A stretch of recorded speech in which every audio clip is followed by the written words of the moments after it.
با استفاده از باد و هوای مساعد امروزها در جماعت‌های دهات ناحیه جلال‌الدین بلخی دهقانان کشت کارتوشکای بروقتی را وسعت بخشیده تصمیم گرفتند که تا مهلت معین گردیده دورنمای این محصولات اولیه را بر زیاد اجرا نمایند. با در نظر داشت برداشتن حاصل دلخواه محصولات با تشبث مقامات اجرایی حکومت دولتی ناحیه جلال‌الدین بلخی اوید به قاعده‌های اگرتکنیکای کشت کارتوشکا سمینار مشورت کشاد صحرایی دایر گردید که در آن رهبریت ناحیه رئیسان جماعت‌های شهرک و دهات و عالمان و متخصصان ساحه شرکت ورزیده با دهقانان و خواجگیداران طرز درست کشت، پرورش و عامل‌های رویانیدن حاصل فراوان این محصولات سرغذا را معلومات دادند. طبق دورنمای سرریاست کشاورزی ولایت ختلان امروز در ناحیه جلال‌الدین بلخی 362 گکتار کشتی کارتوشکا در نظر داشته شده بود که تا امروز کشاورزان ناحیه در میدان 100 گکتار کشتی کارتوشکای بروقتی را گذراندند.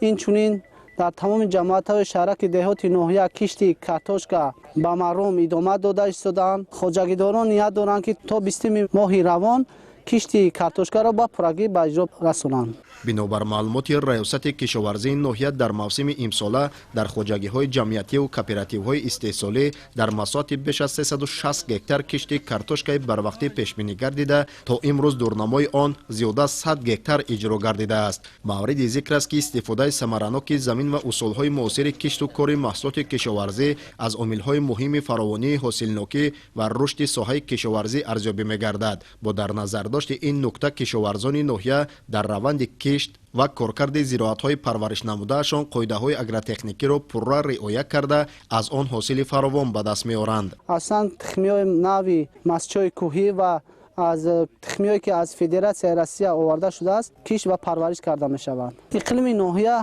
گرم باشد و نامساعد آمدن باد و هوایی که ماه تیرما ماه فصل گرمی آمد. برای همین دهقانان تجربه‌داران همین ناحیه تصمیم گرفتند که بعد از بارشات و آمدن بارشات کشت کارتوشکا را آغاز نمایند. امروزها اهل زحمت در همه جماعت‌های دهات ناحیه در اساس توصیه عالمان ساحه کشت تیرماهی کارتوشکا را وسعت داده باوری دارند که با اجرای درست عمل‌های مربوط به پرورش حاصلناکی را بلند برداشته با این واسطه در تامین طلبات بازار استعمالی کشور حصه ارزنده می‌گذارند. ضمن چنین یک سمینار مشوره و صحبت و واخری‌های کشاد صحرایی خصوصیت‌های خاص کشت و پرورش کارتوشکای تیرماهی که در زمین‌های حاصلخیز کооپراتیو تخم پروری به نام نیاز محمد بگوف جماعت دهات نوآباد برگزار گردید کشت کارتوشکا گذرانیده شد. ذکر گردید که در صورت آبیاری و تامین سریوقتی مرزهای کش شده با نوری‌های فایده‌ناک امکان برداشتن حاصل فراوان از احتمال دور نیست.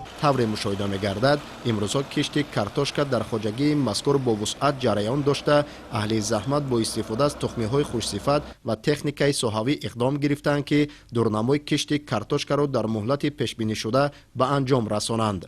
کشت کارتوشکا هر سال ما ماه نوامبر دکمبر کشت میکردیم.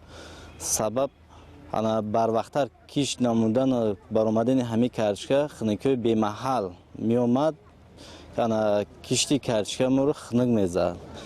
امسال طبق تجربه خواجگی و مثال دهقانای همین موسمی که در اینجا کشت کارتوشکا میگذارند ماه دکمبر ینور انتخاب کردن.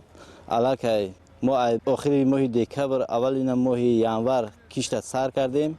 در موسم خوب میرسه و خنک نزده به حاصل شروع میکنه. طبق نقشه دورنمای حکومت ناحیه 41 گکتار در جماعت دهات نوآباد وابسته کرده شده است. تا امروز 11 گکتار کشیده هر روز 1.5 تا 2 گکتار کشت رفته است.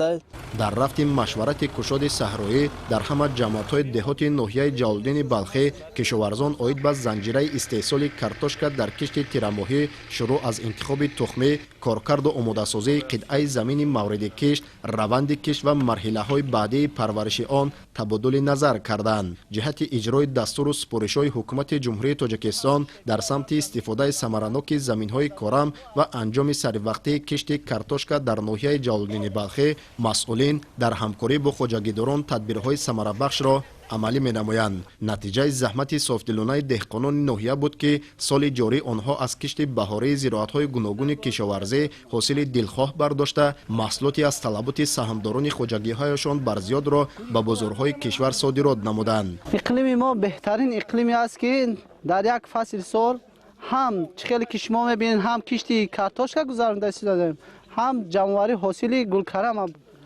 کرده ایستادیم که این بسیار اقلیم خوب می باشد برای کشاورزان. در این شب روز از رفت سبزیش و رویش زراعت‌های کشتگردیده چنین برمی‌آید که دهقانان با رعایت قاعده‌های اگرotexنیکی سری وقت آبیاری نمودن قطعه‌ها و تامین زراعت‌ها با نوری‌های مینرالی با گرفتن حاصل فراوان نائل می‌گردند.